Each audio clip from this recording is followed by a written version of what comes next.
말씀을 함께 보겠습니다. 우리에게 주시는 하나님의 말씀은 데살로니가 전서 5장 16절에서 20절까지 말씀인데요. 우리 짧은 절이기 때문에 한 목소리로 함독하도록 하겠습니다. 함께 읽겠습니다. 시작. 항상 기뻐하라. 쉬지 말고 기도하라. 범사에 감사하라. 이것이 그리스도 예수 안에서 너희를 향하신 하나님의 뜻이니라. 성령을 소멸하지 말며 예언을 멸시하지 말고. 아멘.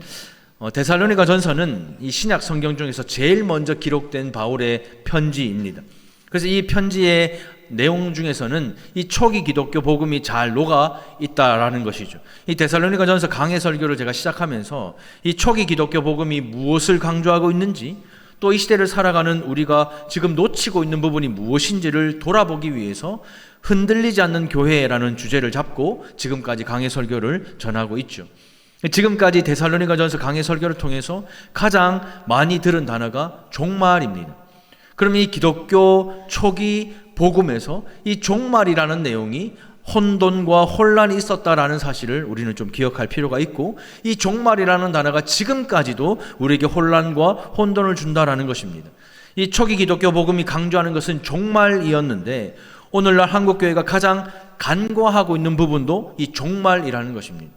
우리 성도들은 종말을 사는 성도입니다. 종말을 기다리고 주의 재림을 기쁨과 감사함으로 기다리는 성도인데, 이 한국교회 성도들은 이 종말이라는 것을 가장 간과하고 있죠. 왜냐하면 담임 선교회든지 이 시대에 이단들이 다 종말을 붙잡고 이단을 활동을 하기 때문에 이 종말이라고 이야기하면 이거부터 이제 시작.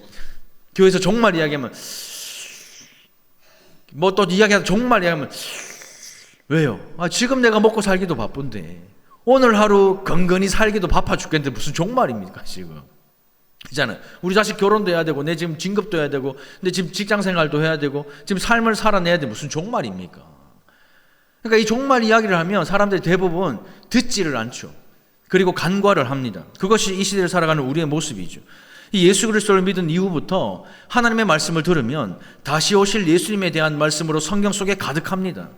그러나 우리는 현세의 삶에 깊이 빠져서 복 주실 예수님에게만 관심이 있지, 다시 오실 예수님에 대해서는 무관심한 것이 우리의 삶입니다. 우리의 신앙에 힘이 없고 이 교회가 손가락질 받고 지탄받는 이유 또한 이것이죠. 다시 오실 예수에 대한 무관심함입니다. 몰트만이라는 학자는 이 기독교는 처음부터 끝까지 종말론이다라고 주장을 했는데 맞는 말이죠. 그런데 왜 이 시대는 이 종말에 대해 무관심할까요? 여러분들은 왜 이 종말에 대해서 무관심하며 하루하루 살기가 바쁠까? 그것은 이 종말에 대한 오해 때문입니다. 종말이라고 하면 제일 먼저 생각나는 게 뭐예요? 영화를 보면 지구 종말의 날 이런 거 보면 제일 먼저 하는 게 뭐예요? 하늘에서 암석과 운석이 떨어져서 지구를 다 폭파시켜버리는 거예요. 그러니까 지구 종말이라고 하면 지구 멸망을 생각하는 거예요. 성경에서 말하는 종말은 예수님이 오시는 것인데, 우리가 생각하는 종말은 지구 멸망인 거예요. 그러니까 무섭고 두려운 것이죠.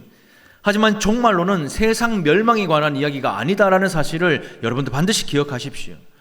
이 종말론은 세상에 대한 멸망에 관한 이야기가 아니라 죄 많은 이 세상에서 천국을 바라보고 나아가는 소망이고, 현재 우리의 삶을 역전시키는 은혜가 바로 종말입니다.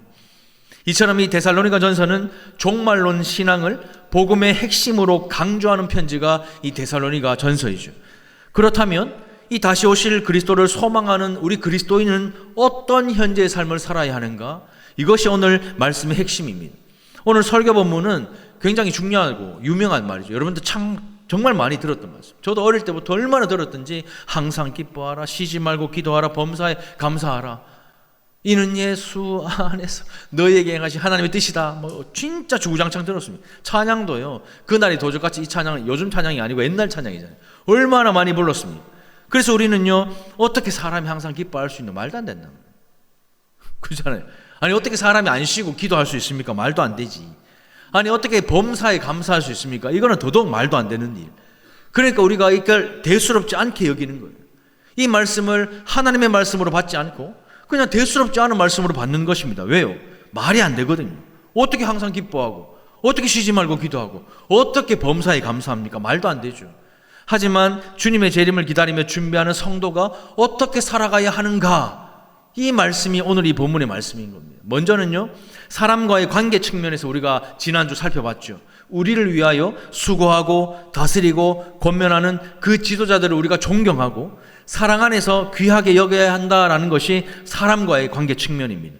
또 성도들은 서로가 각 사람에게 맞도록 어떤 사람에게는 권면하고 어떤 사람에게는 따끔하게 꾸짖어야 한다. 또 어떤 사람은 위로하고 또 어떤 사람은 붙들어주고 지지해 주어야 한다라고 우리가 말씀을 들었습니다. 그리고 또한 모든 사람을 대할 때 절대로 성급하게 판단하지 말고 오래 참으십시오. 또 어떤 일이 있어도 악으로 악을 갚는 일 말고 선으로 악을 이겨야 합니다. 그래야 우리가 주님 다시 오실 때 칭찬받는 성도가 될 것입니다라고 우리가 지금까지 말씀을 살펴봤습니다. 그래서 오늘은 하나님과의 관계 측면에서 말씀을 살펴보려고 합니다. 다시 오실 주님을 기다리며 준비하는 우리 성도의 자세와 태도는 어떠해야 하는지, 하나님을 위하여 온 마음과 정성과 뜻과 우리의 돈과 우리의 시간과 우리의 모든 열정을 다 쏟아서 하나님을 위해서, 교회를 위해서 무엇을 하는 일을 말하는 것이 아니라 어떤 성도가 되는지 그 존재에 대한 초점을 맞추고 있다는 것을 꼭 기억하십시오. 우리가 교회 오면요, 무슨 일을 해서 하나님께 마음에 들고 싶어 하는데, 하나님은요 어떤 일을 통해서 우리를 마음에 들어 하지 않으십니다. 하나님, 우리가 어떤 존재냐를 통해서 당신이 영광 받으시고 당신이 기뻐하시는 것이지, 우리가 교회에 와서 쉬지 않고 열심히 일하고 나의 힘에 넘치도록 헌금하고 주일날 빠지지 않고 죽도록 봉사하고 헌신한다고 하나님이 기뻐하시는 존재가 되는 것이 아닙니다. 하나님이 기뻐하시는 존재는 오늘 이 말씀처럼 되어야 그 모든 초점이 맞추어지는 거예요. 어떤 성도가 되는 걸 하나님이 원하실까요? 첫 번째는 이런 사람입니다. 같이 한번 읽어볼까요? 시작. 항상 기뻐하십시오. 기쁨이라는 것은 모든 사람이 공통적으로 원하는 것이 기쁨입니다. 원치 않는 사람 이 자리에 아무도 없을 겁니다. 근데 우리가 생각하는 기쁨은 무엇이죠? 잘 되는 거예요. 잘 되는 거예요. 만사 형통한 것이고 원하는 일들이 잘 되는 것이죠. 그리고 이 기쁨이라는 것은 우리가 하고 싶은 일을 더 힘차게 할 수 있는 힘이 되는 것입니다. 여러분과 저를 움직이는 힘도요, 기쁨으로부터 나오는 것이죠. 오늘은 영광스러운 주일이잖아요. 우리가 살아계신 하나님을 예배하기 위해서 이 영광스러운 날 이 자리에 함께 앉아 있지만 기쁘지 않으면 여러분도 오늘 이 예배는 여러분들에게 제사의 한 일부분이 될 것입니다. 그냥 우상 숭배인 것이죠. 그냥 하나님의 살아계심을 내가 안다, 나는 기독교인이니까 그냥 이 자리에 와서 살아계신 하나님을 예배한다, 딱 거기까지. 성령의 바람으로 찾아오시는 말씀을 경험하지도 못하고, 성령께서 이 말씀을 내 삶에 적용시켜 주셔서 이번 한 주간 내 삶 속에 말씀이 나타나고 드러나는 거 경험하지도 못하고, 또 주일만 되면 이 자리에 앉아가지고 나는 하나님을 예배하는 예배자라고 우리의 입을 열어 떠들고 있을 뿐이죠. 그런데 문제는 이거죠, 이거. 뭐예요? 항상이요. 안 기뻤던 적 있습니까? 아무도 없어요. 다 이번 주도 기쁜 일 많았잖아요. 그런데 문제는 이거예요. 항상. 어떻게 사람이 항상 기뻐요? 항상 기뻐하면 병원 가야 되는 거 아니에요? 언덕 위에 하는지 가야 되는 거 아니에요?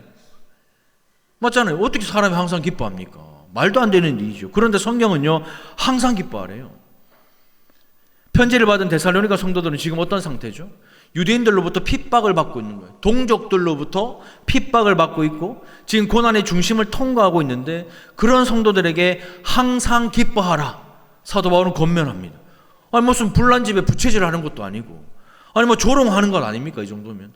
아니 지금 내가 삶이 힘들어 죽겠는데, 지금 동족들이 예수 믿는 것 때문에 고난하고 핍박하고 고통을 주는데 어떻게 지금 그 상황에서 항상 기뻐할 수 있어요? 여러분들 한 주간의 삶을 한번 돌아보십시오. 여러분들 삶이 항상 기뻤습니까? 출구조사 발표되고 막 할 때 기뻤습니까? 권사님, 제가 새벽 2시, 3시, 4시 때 계속 성관에 들어가서 봤는데 나오지를 않아. 하나도 안 기뻐 지금 내 마음이. 근데 보는 순간 안 기뻐. 다 그렇잖아요. 여러분들 이번 한 주간에 항상 기뻐하셨습니까? 삶에 일어나는 일, 문제, 고통, 상황, 형편, 환경, 이 기뻐할 수가 없는 일밖에 안 일어나는데 어떻게 기뻐요?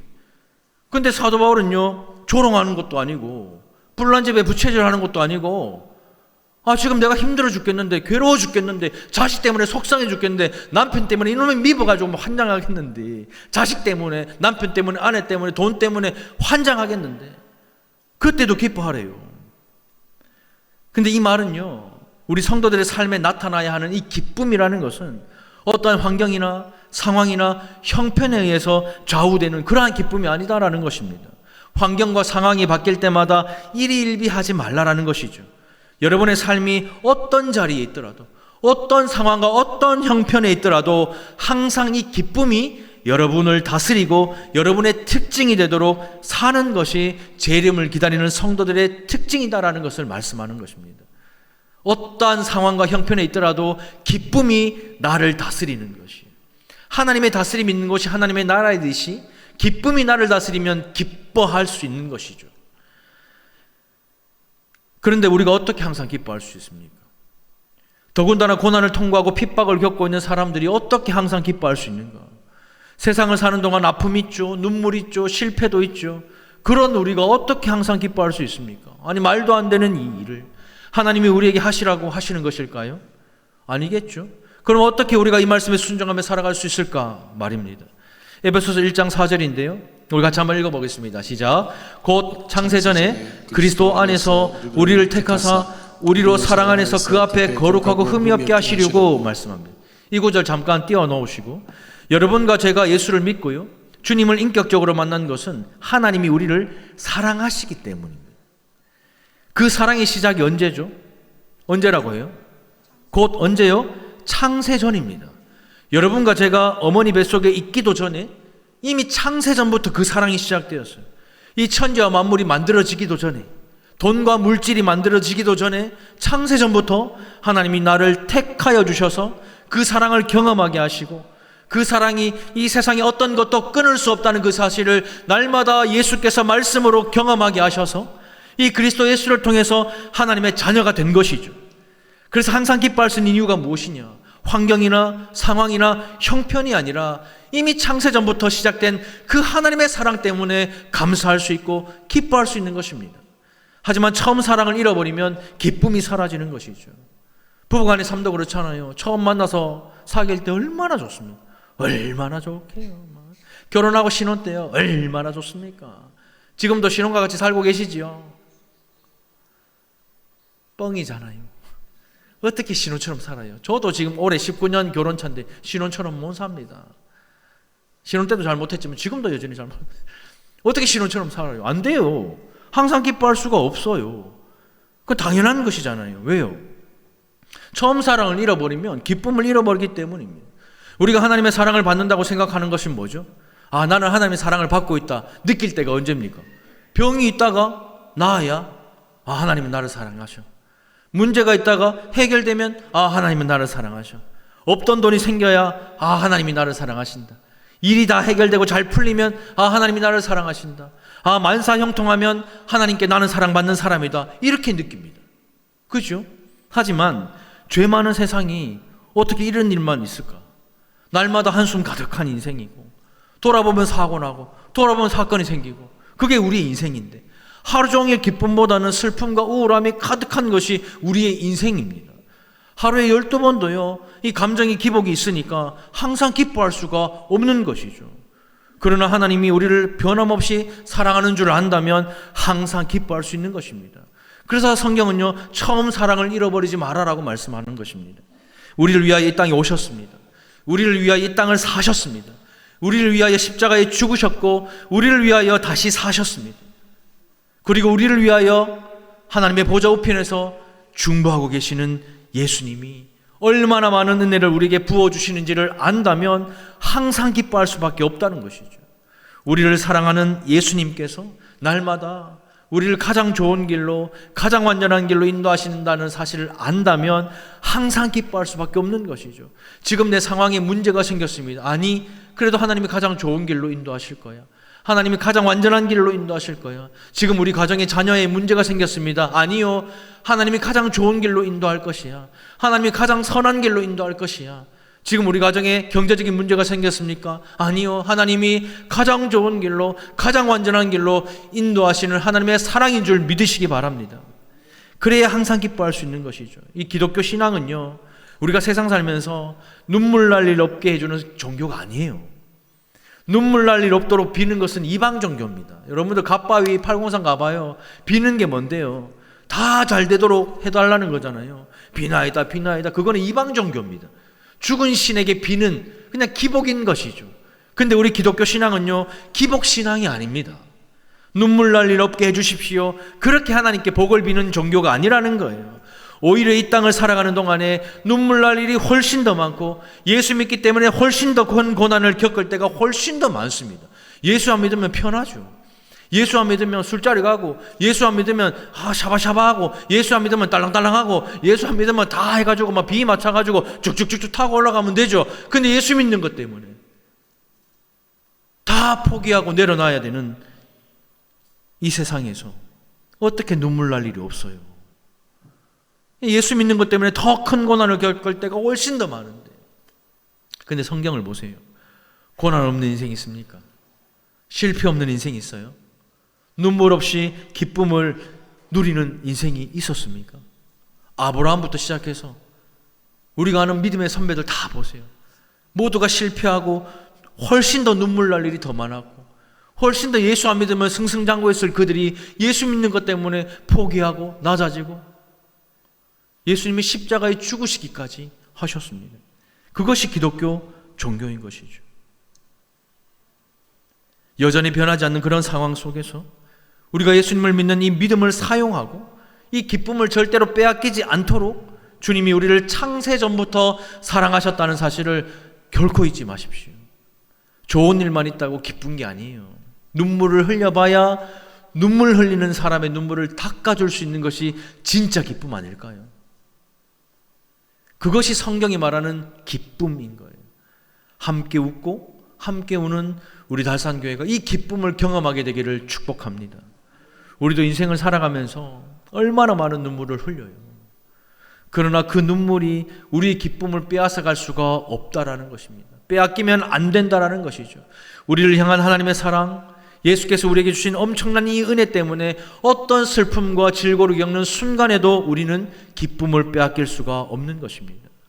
내 삶에 닥친 슬픔과 인생의 무거운 짐을 무시하라는 것이 아니라 그 슬픔과 인생의 무거운 짐을 메고 살아가는 중에도 하나님의 사랑은 변함이 없고, 예수님께서는 지금 나와 함께하고 계시고 성령께서는 나의 마음속에서 나에게 힘주시고 말할 수 없는 탄식으로 함께하여 주시는 그 기쁨을 회복하는 여러분들이 되시기를 축복합니다. 하나님은 우리의 존재 안에, 우리는 예수 믿는 믿음 안에 세상의 경험과 환경과 상황이 빼앗아갈 수 없는 기쁨을 이미 주셨으니 성령으로 충만하여 그 기쁨을 지켜내는, 그래야 항상 기뻐하는 저와 여러분들 되시기를 주님의 이름으로 축복합니다. 둘째는 이것인데요, 같이 한번 읽겠습니다. 시작. 쉬지 말고 기도하십시오. 이 말은 다른 일 하지 마라. 지금 예수 믿는 사람이 중요한 거는 쉬지 말고 기도하는 거니까 눈 감고 입으로 기도하면서 항상 그렇게 살아야 한다라는 말이 아닙니다. 하루 종일 쉬지 말고 기도하라, 이 뜻이 아니죠. 우리는 이 말을 그렇게 이해하니까 이 성경의 원뜻을 이해하지 못하고 지금까지 신앙생활을 하는 겁니다.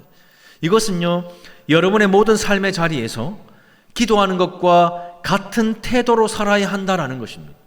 여러분들의 삶의 자리에서 나의 태도가, 이 삶의 자세와 태도가 기도하는 것처럼 되어야 한다라는 것이죠. 이것은 여러분들의 모든 삶의 자리에서 이 기도의 능력과 기도의 뜻이 나타나야 된다라는 뜻인데, 제가 교회에서 이 신앙생활 하면서 진짜 많이 보는 것, 변하지 않는 것, 제가 19년, 지금 20년 차 사역하면서요, 진짜 제가 대단하다고 느낀 게 하나가 있는데, 이게 있어요. 교회에서요, 성도들이 대화를 시작하는데 처음에는 예의를 갖추고 막 이렇게 대화를 해요. 잘 지냈어요. 이러다가 갑자기 뭐 좀 특별한 이슈가 나와. 뭐 정치 이야기, 아니면 뭐 자녀 이야기, 이런 얘기 나오죠. 그러면 이제 답답하니까 껌을 씹기 시작. 다리를 꼬기 시작해요. 꺼가 막. 근데 이제 그때부터 말이 험한 말이 나와. 그죠? 막 험한 말이 나오면서 이제 좀 자세가 불량스러워져요. 막 그럼 제가 옆에서 보고 있으면 이거 아닌데 이거. 멈춰야 되는데 멈추질 못해요. 이제 그만하시도록 해도 멈추질 않아. 근데 이걸 멈출 수 있는 유일한 방법은 뭔지 알아요? 기도합시다. 기도합시다 하면요, 그 싸가지 없게 말하는 사람이 갑자기 껌을 안 씹어요. 갑자기 다리를 내리고 갑자기 두 다리를 붙이고 손을 모으면서 눈을 감아. 왜 그럴까요? 아니 목사가 이제 그만하라 해도 그만 안 하고 이제 하지 마라 해도 계속하는 그 사람이 기도합시다. 그럼 갑자기요 발을 내리고 세상 천지 이렇게 순한 양이 없어. 아멘. 그 왜 그러는 줄 아세요? 그게 기도하는 사람의 자세와 태도거든요. 기도하자 이 말은 하나님께 나아가자, 하나님을 보자 그 뜻이거든요. 우리의 삶에서 기도하는 것과 같은 태도라는 것은 이러한 자세와 태도를 말하는 겁니다. 시편 73편 28절 상반절에는 이런 말씀이 있는데 우리 같이 한번 읽어볼까요? 시작. 하나님께 가까이함이 내게 복이라. 이 기도한다라는 것은 하나님께 가까이 간다라는 뜻입니다. 쉬지 말고 기도하라라는 이 말은 쉬지 말고 매 시간 매 순간 하나님께 가까이 가라라는 그 뜻입니다. 쉬지 말고 기도하라라는 것은 이 기도하는 것과 같은 태도로 살아야 한다라는 말씀이고, 이 기도하는 것과 같은 태도라는 것은 하나님께 가까이 가는 것이다라는 것이죠. 누가복음에 탕자의 비유가 있죠. 이 탕자의 가장 큰 문제가 뭔지 아십니까? 탕자의 가장 큰 문제가 뭐죠? 돈을 잃은 것입니까? 싸가지 없는 거예요. 그만에 나이 먹고 아예 또 사춘기 못 벗어가지고 아버지에게 불순종한 겁니까? 아니면 아버지 유산이 탐나가지고 유산 좀 떼달라고 얘기한 거, 그게 잘못일까요? 탕자의 비유에서 가장 잘못된 것은 탕자가 허랑방탕한 삶을 살다가 망했다, 이것이 아니고 이 비유의 핵심은 아버지를 멀리 떠났다라는 거예요. 이해하세요? 아버지를 멀리 떠났다라는 것이 탕자의 비유의 핵심입니다. 그 아들이 누리던 모든 것은 지 게 아니잖아요. 아들 게 아닙니다. 아버지 거예요. 아버지 건데 지 것처럼 농장도 경영하고 지 것처럼 고기도 뜯어먹고 지 것처럼 삼시세끼 다 먹고 자기 것처럼 산 거예요. 자식들이. 우리 집 애들은요, 아버지 냉장고 좀 열어도 되겠습니까? 묻는 사람 아무도 없어요. 지 마음대로 열어가 다 먹어. 미리 먹고 가면은 거덜나요. 다 먹어. 근데요, 남의 집 애들이 오잖아요. 믿음이 정말 친한 주원이 시원이 우리 집에 한 번씩 오는데요, 냉장고 여는 줄 압니까? 안 열어요. 물어봐요. 왜요? 자기 집이 아니잖아요. 자기 부모가 아니잖아요. 이게 차이라니까요. 자기 게 아닌데 마치 자기 것처럼 살았죠. 왜요? 아버지 것이니까 당연히 그게 내 것인 줄 아는 거죠. 근데 아버지를 멀리 떠나서 아버지와 상관없이 살면 당연히 돈이 없죠. 당연히 종이 되어 돼지를 먹이게 되죠. 돼지가 먹어야 하는 쥐염 열매를 먹게 되는 것입니다. 왜요? 아버지를 떠나면 내게 아무것도 없거든요. 여러분들 태어날 때 아무것도 없이 태어났잖아요. 근데 여러분들 지금 기도할 때는 뭐 달라해요? 달라, 돈 달라, 옷 달라, 차 달라, 집 달라. 오늘 태어날 때도 아무것도 없이 태어났는데 뭘 자꾸 달래요? 아버지를 멀리 떠나면 필연적으로 아들이 되는 것이 아니라 종이 되는 겁니다. 여러분 한 주간의 삶을 살면서 아버지를 떠나면 종이 되는 거예요. 그냥 세상의 종, 사탄의 종, 그냥 그렇게 살다가 또 이 자리에 와서 회개하는 것이죠. 그것이 아버지 하나님을 떠난 인생들의 비참한 거예요. 여러분과 제가 하나님을 만나고 주님께로 돌아올 때 우리에게 최고의 복음이 뭐냐? 하나님을 가까이 하는 거예요. 십자가를 통과하여 그 은혜의 보좌 앞으로 담대히 들어가는 것이 우리 인생의 최고 복락이고 기쁨이다라는 것입니다. 그러나 많은 사람이 이렇게 말합니다. 바빠서 기도 못해요. 이건 뭐예요? 복을 걷어차는 거예요. 하나님을 가까이 하는 것이 복이라 했는데 기도하십시오 하니까 바빠서 기도를 못한대. 그러면 30분 일찍 일어나셔야지. 여러분들 알람 시계를 30분 일찍 맞추세요. 눈 뜨자마자 씻기 바쁘고 씻는 시간보다 기도하는 시간이 적잖아요. 밥 먹는 시간보다 기도하는 시간이 적잖아요. 그거는 하나님을 가까이 하는 복을 발로 뻥 차는 어리석은 짓입니다. 30분 일찍 일어나서 침실이든 거실이든 나 혼자만의 공간에서 하나님을 가까이 하는 거예요. 그것이 남편을 살리고 아내를 살리고 자식들을 살리는 복입니다. 내가 하루 종일 나가서 열심히 일해서 돈 많이 벌으면 그게 복일까요? 아니요. 몸 아파 죽어요. 30분 일찍 일어나시든지 아니면 주무시기 전 30분 시간을 정해서 나만의 공간에 가십시오. 그곳에서 하나님을 만나십시오. 그곳에서 하나님께 가까이 나가십시오. 그것이 우리에게 복입니다. 그것이 이 교회를 살리고 그것이 여러분들의 자녀와 여러분들의 삶을 살리는 축복인 것입니다. 주님과 단둘이 만나는 그 태도로 세상을 살아가십시오. 정말 바빠서 기도할 수 없다면 우리 마음의 중심이라도 하나님을 가까이 해야죠. 하나님을 찾고 구하며 하나님을 의지하고 하나님이 주시는 힘으로 살아야죠.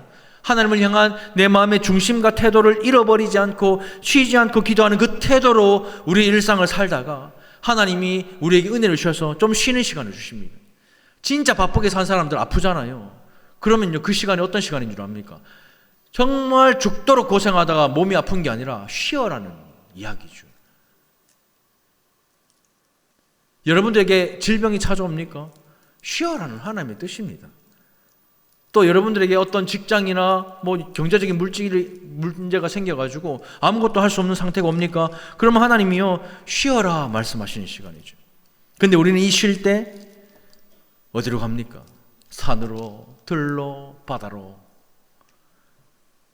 근데 성경은요, 하나님을 가까이 하는 그것이 복이다 그래요.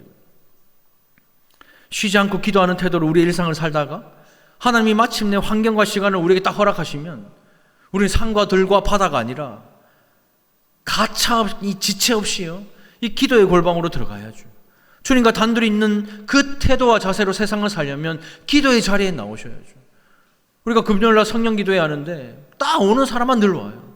그럼 저는 생각이, 다른 분들은 도대체 뭘 하시나? 유튜브 80조회씩 이렇게 나오면 한 7, 80명이 또 유튜브를 본다는 얘기예요. 그럼 다른 분들은 도대체 뭐 하시나?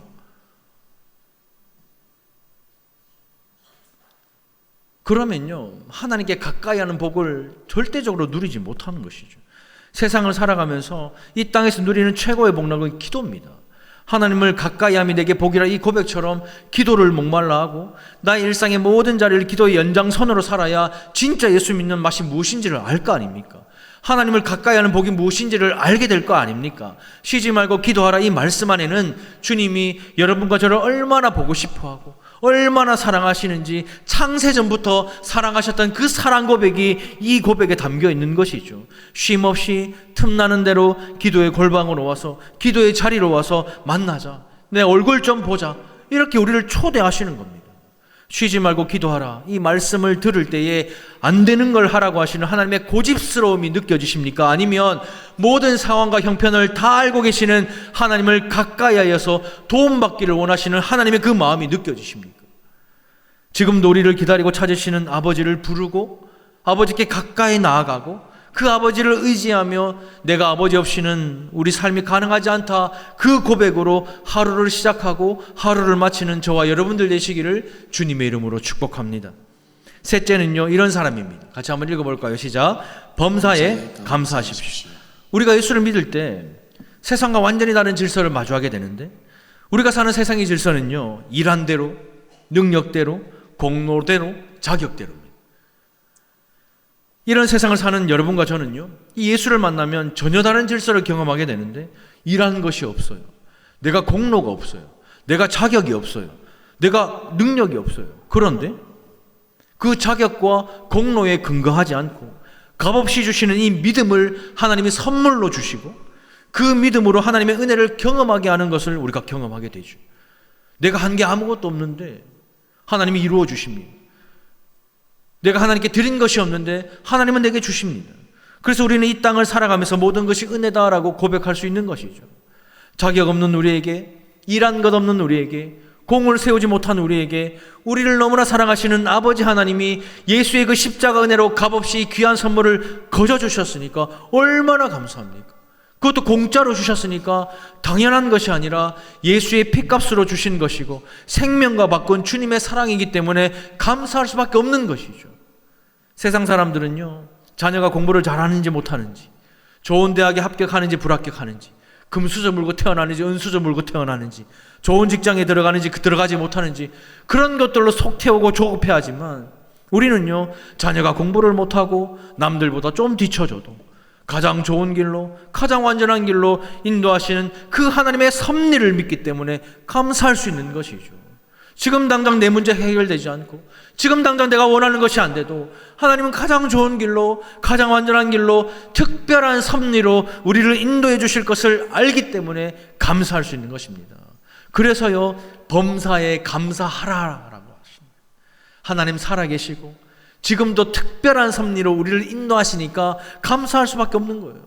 하나님의 보존하시고 다스리시는 그 하나님의 섭리는 모든 만물에게 적용되고 무엇보다 우리 예수 믿는 우리 성도들에게는 특별한 섭리로 은혜를 주시기 때문에 감사할 수밖에 없는 겁니다. 감사는요, 하늘 문을 여는 열쇠라고 했어요. 범사에 감사하여서 범사의 하늘 문이 열리는 놀라운 축복이 임하는 저와 여러분들 되시기를 주님의 이름으로 축원합니다. 네 번째는 이런 사람인데요. 같이 한번 읽겠습니다. 시작. 성령을 소멸하지 마십시오. 우리가 항상 기뻐하고 쉬지 말고 기도하고 범사에 감사할 수 있는 이유가 있는데 그 이유가 무엇일까요? 아버지의 뜻에 순종하려는 선한 마음 갖는 것일까요? 우리 중에 선한 마음 가진 사람이 누가 있습니까? 우리의 생각과 계획이 악한데 어떻게 우리가 선한 마음을 가지고 기뻐하고 감사하며 기도할 수 있을까요? 안 되는 거예요. 분명한 것은 우리의 결심으로는 안 돼요. 작심삼일만 가도 대단한 우리의 결심이 뭐 얼마나 대단하다고 기뻐하고 기도하고 감사할 수 있습니까? 이건 노력한다고 되는 것도 아닙니다. 그런데 그런 삶이 가능하도록 또 다른 보혜사이신 성령을 우리에게 보내주셨는데 그 성령 하나님을 우리에게 보내주셔서 가능하게 하셨다라는 것이죠. 소멸한다라는 것은요, 불을 끈다라는 뜻입니다. 우리에게 선물로 주신 성령 하나님과 우리가 관계없이 살면, 그냥 무관심하게 살면 성령의 불이 꺼진다라는 말씀이죠. 우리의 연약함을 아시고 우리를 돕기 위하여 우리 가운데 오신 성령 하나님을 무시하거나 무관심으로 소멸해서는 안 된다라는 것입니다. 오늘 성경은요, 분명히 경고합니다. 성령이 소멸될 수 있다라는 거예요. 성령이 소멸될 수 있다라는 겁니다. 이것은 우리에게 주시는 강력한 경고입니다. 모태로부터 죄를 가지고 태어난 것은 그냥 신학적인 정의가 아니에요. 인간론, 전적 타락, 이런 신학적인 부분이 아니라 실제입니다. 실상인 거예요. 하나님 말씀을 그렇게 많이 듣고도 우리가 고개를 끄덕이며 아무리 마음으로 굳게 다짐해도 또 넘어지는 거예요. 그래, 항상 기뻐해야지, 쉬지 말고 기도해야지, 범사에 감사해야지, 아멘 하고 문 열고 오는 식당 가서 반찬 보면 에라이 김 없어요. 에라이 소리 나오는 거예요. 그 가서 집에 가서 뭐 아내 보고 자식 보고 뭐 남편 보면 에라이 소리 나오는 겁니다. 왜요? 성령을 소멸하면 기뻐할 수도 감사할 수도 기도할 수도 없기 때문입니다. 하나님은 그런 우리를 위해서 성령 하나님을 선물로 주신 것입니다.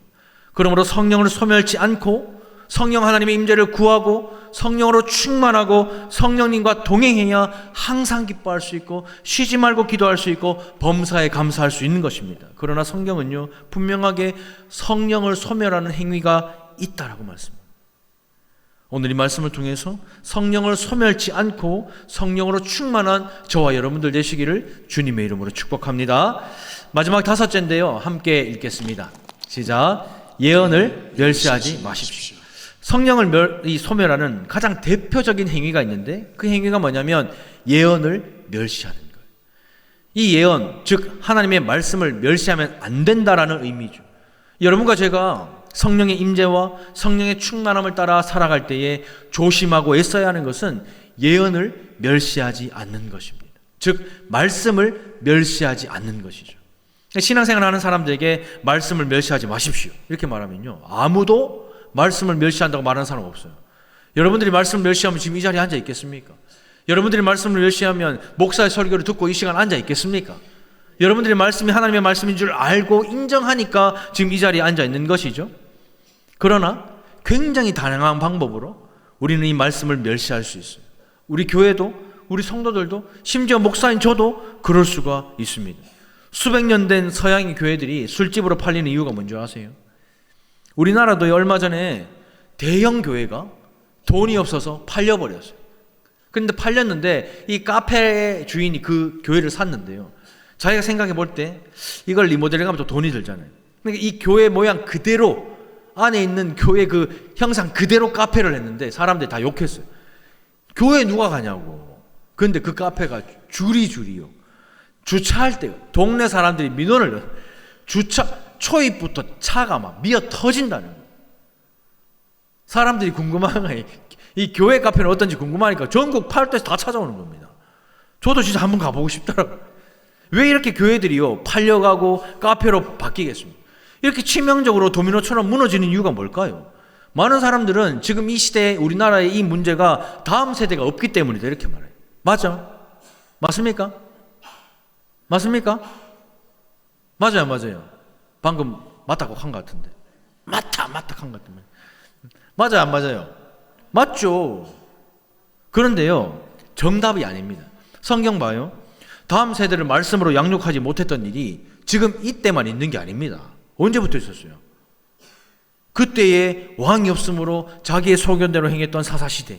더 올라가면 아브라함도 자기 자식 교육 똑바로 못 시킵니다. 이삭도, 야곱도, 요셉도 지 자식 교육 제대로 못 시켜요.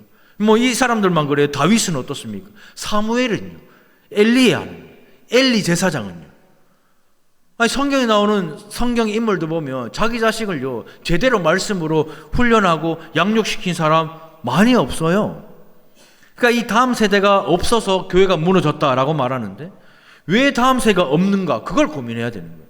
다음 세대가 없어서 교회를 문을 닫아야 된다. 그게 중요한 게 아니라 그 교회에 왜 다음 세대가 없는가? 그것을 고민해야죠. 왜 교회 안에 다음 세대가 없을까? 왜요? 어느 순간에 우리가 이 교회 안으로 세상의 가치관 끄집고 오고 세상의 세계관을 교회 안으로 끌고 들어와서 하나님의 말씀을 사람의 말처럼 취급하기 때문에 그래요. 여러분들이 하나님의 말씀을 멸시하지 않는다라고 말하지만 가장 많이 멸시하는 시간이 예배 시간이에요. 하나님의 말씀을 여러분들 지금 듣고 있는데 성령이 이 말씀을 여러분들에게 적용시켜 주시고 지금 이해시켜 주시고 깨달게 해 주셔야 되는데 지금 여러분들의 머릿속에는 뭐가 들어있죠? 뭐가 있어요? 무엇을 먹을까? 무엇을 마실까? 무엇을 입을까? 지금 그게 들어있는 거 아닙니까? 오늘 예배 마치고 밥은 어디로 갈까? 오늘 차는 뭘 마실까?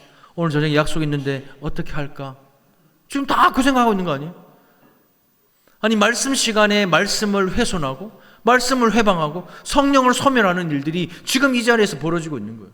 제가 찬양 시간에 자부는 사람 내가 한 명도 못 봤어요. 찬양 시간 일단 잘 수가 없죠. 박수 치락하고 손가락하고 막 잘 수가 없는데 예배 시간에는요 이렇게 다 보잖아요. 자보는 사람이 한두 사람이 아닙니다.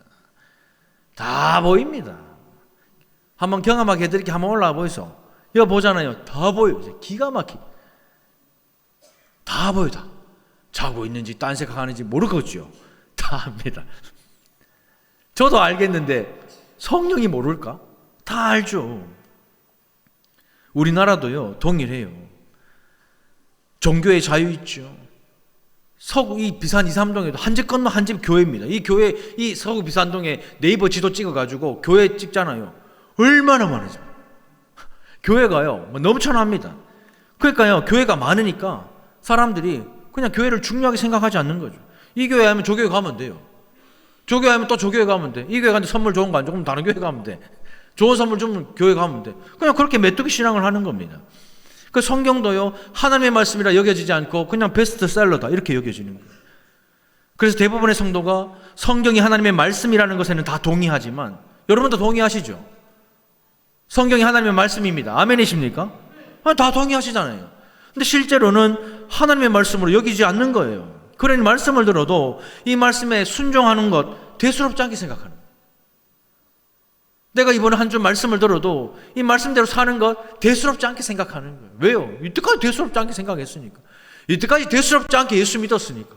아무 일도 일어나지 않고 아무 상황도 발생하지 않고 어떤 문제와 고통이 있어도 예수님이 그 가운데 없어도 대수롭지 않은 거예요. 왜? 그래도 살아가니까. 꾸역꾸역 살아내니까. 근데 성경은요 그걸 말하는 게 아닙니다. 정말 하나님의 말씀이라고 믿는다면 당장이라도 순종해야죠. 항상 기뻐하라 말씀하시면 항상 기뻐해야죠. 쉬지 말고 기도하라 하면 쉬지 말고 하나님께 가까이 가야죠. 범사에 감사하라면 어떠한 일이 어떠한 상황과 형편이 있어도 감사해야죠. 신학적으로 교리적으로 하나님의 말씀이라고 내가 인정을 합니다. 내가 기독교인이고 우리 집안이 기독교 집안이고 내가 모태신앙이니까 인정을 해. 실제로는 그렇게 느끼지를 못하는 것. 그저 교회에서 목사가 가르치는 가르침 혹은 좋은 말씀 듣는 그렇게 가볍게 지나가는 겁니다. 그래서 말씀대로 살지 못해도 늘 내가 마음은 원하는데 하나님 육신이 약하니까 용서해 주이소. 또 한 주를 지내는 겁니다. 또 어떻게 말씀을 멸시합니까? 여러분들 가장 쉽게 찾아볼 수 있는 증거, 여러분들 성경책을 손바닥에 탁 놓고 쫙 한번 밀어봐요. 표지를 쫙 하면 뭐가 있을까? 뭐가 있다? 먼지. 일주일 내내 성경 한번 안 펴보고 주일날 갖고 올라가면 이게 뭐예요? 이게 말씀을 무시하는 것이죠. 교리적으로 이것이 하나님의 말씀이라고 내가 고백은 해요. 그 실제로 이 하나님의 말씀은 먼지로 덮여있는 흰 것은 종이고 까만 것은 글씨인 책일 뿐인데 우리는 이 책 들고 말씀이라고 내 입술로 말을 하고 있는 것이죠. 그래서 이 한국교회는 신앙의 고백은 있지만 실제가 없다라고 그래요. 신앙의 고백은 날마다 우리가 사도신경으로 고백하고 말씀이 아멘하지만 문 열고 세상 나가면 실제적인 능력이 없어요. 말만 번지르자지 능력이 없는 거예요. 열매 맺는 밭은요, 하나님의 말씀을 듣고 깨달아 지키는 것까지 가야 열매가 맺히는 거예요. 듣는다고 열매가 맺히는 게 아니에요, 여러분들. 이 밭에 씨 뿌리 놨는데요, 씨만 뿌리 놓는다고 열매가 맺을 것 같아요? 아닙니다. 오늘 아침에도 제가 아침에 7시 한 10분 좀 나오니까 백평대 집사님 놔들고 팍팍팍 이러고 뭐해요? 하니까 차 빼러 왔다가 이걸 지심을 빨리 털어. 내가 아니라도 그렇게 섬기고 다듬고 뜯고 그런 사람이 있으니까 밭이 이렇게 열매를 맺는 것이죠. 세상 좋아져가지고 TV 틀면요, 설교가 얼마나 많이 나요. 유튜브 보면요, 전 세계 설교를 다 들을 수 있어요. 심지어 죽은 유명한 목사님들 설교도 들을 수 있어요. 너무 흔해 빠지니까 말씀 듣고 내가 고개는 끄덕여도 마음을 다해 지키지 않아요. 대수롭지 않습니다. 왜요? 얼마든지 또 들을 수 있으니까. 오늘 이 설교, 오늘 이 시간을 못 들으면 집에 가서 유튜브로 들으면 되지 뭐. 제가 주중에 한 10번씩 듣거든요, 제 설교를. 눈은 얼마나 깜빡하나, 발음 얼마나 꼬이나, 내가 10번 들으면서 그걸 다 체크를 합니다, 지금. 그래서 잘 안 돼, 이게 뭐. 여러분들도 마찬가지잖아요. 뭐 대수롭지 않게 오늘 이 자리에 앉아있다가 은혜 못 받으면 집에 가서 한 번 더 보면 되지 뭐. 그래도 은혜 못 받으면 이찬수 목사님 설교도 들으면 되지 뭐. 그래도 은혜 못 받으면 옥하는 목사님 불러가지고 또 말씀 들으면 되지 뭐. 유튜브. 그러잖아요. 유명한 사람 설교 들으면 뭐 우리 교회 목사님보다는 은혜가 있지 뭐. 대수롭지 않게 생각하는 거예요. 이 예배 시간조차도, 하나님의 말씀조차도. 그러나 성령께서 말씀을 깨닫게 하셔서 말씀이 육신이 되어오신 예수님을 인격적으로 만나게 된 그 은혜가 있기를 주님의 이름으로 축복합니다. 그것이 바로요, 예언을 멸시하지 않는 거예요. 말씀을 맺겠습니다. 다시 오실 주님을 기다리며 준비하는 성도의 삶 어때야 된다고요? 어때야 합니까? 항상 어때야 한다고요? 기뻐하라. 또 쉬지 말고 기도하라. 범사에 감사하라. 성령을 소멸하지 마라. 예언을 멸시하지 마라. 창세전부터 우리를 사랑하신 그 사랑 때문에 항상 기뻐하십시오.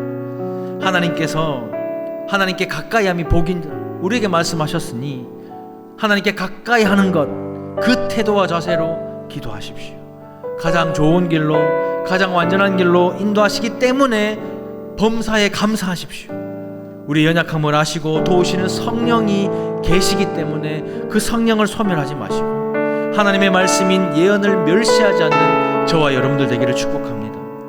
그날이 도적같이 이룰 줄 너희가 모르느냐? 늘 깨어있으라, 잠들지 말아라. 주님과 동행하라. 이 찬양하시죠. 옛날 찬양이잖아요. 다시 오실 주님을 위해서 내가 무언가 교회 와서 어떤 일을 하는 성도가 되지 마세요. 제발 교회 와서 일하는 것으로 이런 걸 퉁치려고 하지 마세요. 교회 와서 일하는 시간, 그걸로 구원을 퉁치려고 하지 마세요. 하나님은 그것으로 우리를 구원해 주시는 분이 아닙니다. 내가 어떠한 존재인지, 항상 기뻐하는 존재인지, 쉬지 말고 기도하는 존재인지, 범사에 감사하는 존재인지, 성령을 회방하지 않는 존재인지, 말씀을 훼손하지 않는 존재인지, 그러한 존재를 보시는 분이 하나님이시지 우리가 교회 와서 일하는 시간을 카운트하시는 분이 아니란 말이에요.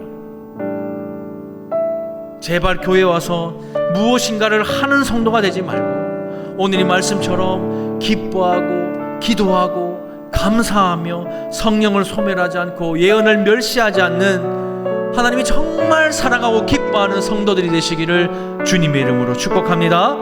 우리 시간 말씀을 생각하면서 같이 한번 기도할 거예요. 나는 어떠한 성도입니까? 하나님, 나는 하나님 앞에서 어떠한 성도입니까? 항상 기뻐하라, 쉬지 말고 기도하라, 범사에 감사하라, 성령을 소멸하지 마라, 예언을 멸시하라 마라 말씀하셨는데 나는 어떠한 성도입니까? 난 지금까지 어떻게 신앙생활을 해왔습니까? 하나님, 오늘 말씀처럼 종말의 때를 기다리면서 내가 이러한 존재가 되기로 결단을 합니다. 하나님의 그 사랑 때문에 기뻐하는 존재가 되고 하나님께 가까이함이 복인 줄 알고 기도하는 존재가 되고 가장 완전한 길로, 가장 좋은 길로 인도하시는 그 하나님께 감사하는 존재가 되겠습니다. 내 연약함을 아시고 도우시는 성령을 소멸하지 않는 존재, 하나님의 말씀인 예언을 멸시하지 않는 그러한 하나님 앞에서 사랑받는 존재가 되겠으니 나의 삶을 지키시고 나의 삶을 인도해 달라고 우리 시간 주여 은혜를 주옵소서. 우리 한번 무리 짓고 기도하며 나가겠습니다. 주여 은혜를 주시옵소서. 사랑하는 주님, 이 시간 우리 말씀을 통해서 우리에게 말씀을 하십니다. 하나님, 우리 인생 속에서 우리의 삶의 모든 시간 속에서 하나님을 찾고 하나님을 구하며 하나님 중심으로 살아가는 우리 인생이 될 수 있도록 하나님 은혜를 베풀어 주시고, 우리 인생에서 다시 오실 주님을 기다리면서 그 종말의 때를 기다리면서 나의 삶과 나의 능력이 아니라 하나님의 능력과 하나님의 기쁨으로 살아갈 수 있는 우리 성도들 되게 하여 주시고, 창세전부터 우리를 사랑하신 그 사랑으로 말미암아 기뻐하게 하시고, 하나님께 가까이 함이 복인 줄 알고 쉬지 말고 기도하게 하시고, 가장 좋은 길로 가장 완전한 길로 인도하시기 때문에 감사하게 하시고, 우리의 연약함을 하시고 도우시는 성령을 소멸하지 않고 하나님의 말씀이 멸시하지 않는 그러한 우리가 될 수 있도록 하나님 은혜를 베풀어 주셔서 그날이 도들같이 이를 때에 우리가 준비된 성도와 하나님께 사랑받는 성도로 주님 앞에 설 수 있도록 하나님 은혜를 베풀어 주옵소서. 다시 오실 주님을 위해서 내가 무엇인가를 하는 성도가 아니라 그러한 성도가 될 수 있는 그 존재가 아름다울 수 있도록 은혜를 베풀어 주셔서 항상 기뻐하고 쉬지 말고 기도하고 범사에 감사하며 성령을 소멸하지 않고 예언을 멸시하지 않고 하나님이 기뻐하시고 하나님께 사랑받는 그러한 존재, 그러한 성도가 될 수 있도록 은혜를 베풀어 주시옵소서. 사랑하는 주님, 내가 예수님을 믿는다고 말했고 내가 성령으로 말미암아 예수의 이름을 고백하며 구원받았다 말했지만 지난 한 주 우리의 삶을 돌아보면 항상 기뻐하지 못했음을 회개합니다. 쉬지 않고 하나님께 가까이 나아가지 못했던 것 회개합니다. 범사에 감사하지 못했던 것 회개합니다. 나의 연약함을 아시고 도우시는 성령에게 무관심하며 성령을 소멸하며 살았던 그 시간을 회개합니다. 하나님의 말씀인 예언을 멸시하고 무시했던 것 하나님 이 시간 회개하오니 용서하여 주십시오. 그날이 도적같이 이른다 말씀하셨습니다. 주의 재림이 그 종말이 도적같이 올 때에 준비된 성도, 하나님께 사랑받는 성도, 인정받는 성도가 될 수 있도록 그러한 교회가 될 수 있도록 은혜를 베풀어 주시옵소서. 흔들리지 않는 교회가 되기 위하여 항상 기뻐하고 쉬지 말고 기도하고 범사에 감사하며 성령을 소멸하지 않고 예언을 멸시하지 않는 하나님께 인정받고 하나님께 사랑받는 교회와 성도들 다 되게 하여 주시옵소서. 모든 말씀 살아계신 예수님의 이름으로 기도드립니다. 아멘. 이 시간 몸이 불편하지 않으신 분들은 다 같이 자리에서 일어나셔서 우리 찬양을 우리 박수 치면서요 우리 하나님께 기쁨으로 찬양 올려드리겠습니다. 그날이 도적같이 이룰 줄, 그날이 도적같이 이룰 줄 너희는 모르느냐. 늘 깨어있으라 잠들지 말아라. 늘 깨어있으라 잠들지 말아라. 주님과 동행하라. 항상 기뻐하라 쉬지 말고 기도하라. 항상 기뻐하라 쉬지 말고 기도하라. 범사에 감사하라. 이는 예수 안에서 너희에게 향하신 하나님 뜻이. 이절 찬양할 때는 손을 펼치고 축복하며 찬양할까요? 평강의 하나님이 평강의 하나님이 너희를 거룩하게 하시고 온몸과 영혼이 주님 오실 그날에 온몸과 영혼이 주 오실 그날에 흠없이 여러분 옆에 계신 분들에게 축복하면서 찬양할까요? 항상 기뻐하십시오. 항상 기뻐하라 쉬지 말고 기도하라. 범사에 감사하라. 이는 예수 안에서 너희에게 향하신 하나님 뜻이니라. 이는 예수 안에서 우리에게 향하신 이는 예수 안에서 우리에게 향하신 하나님 뜻이니라. 우리 하나님께 영광과 감사의 박수 올려드립니다. 항상 기뻐하십시오. 쉬지 말고 기도하십시오. 범사에 감사하십시오. 하나님의 뜻입니다. 하나님의 뜻을 이루는 성도가 하나님께 사랑받고 인정받는 성도가 될 줄로 믿습니다. 이번 한 주간 짜증내지 마시고 기쁨과 감사함으로 아버지 어머니 잘 섬기고 자녀들 잘 사랑해주고 이웃과 또 우리 성도들 마음껏 아껴주시는 이번 한 주가 되기를 축복합니다. 이제는 우리 주 예수 그리스도의 은혜와 하나님의 다음없는 사랑과 성령님의 감화감동 교통 역사하심이 항상 기뻐하고 쉬지 말고 기도하고 범사에 감사하기로 결단하며 성령을 소멸하지 않고 예언을 멸시하지 않기로 결단하는 우리 모든 성도들 머리머리 위에 이제로부터 영원토록 함께 있을지어다. 아멘. 그날이 도적같이 이를지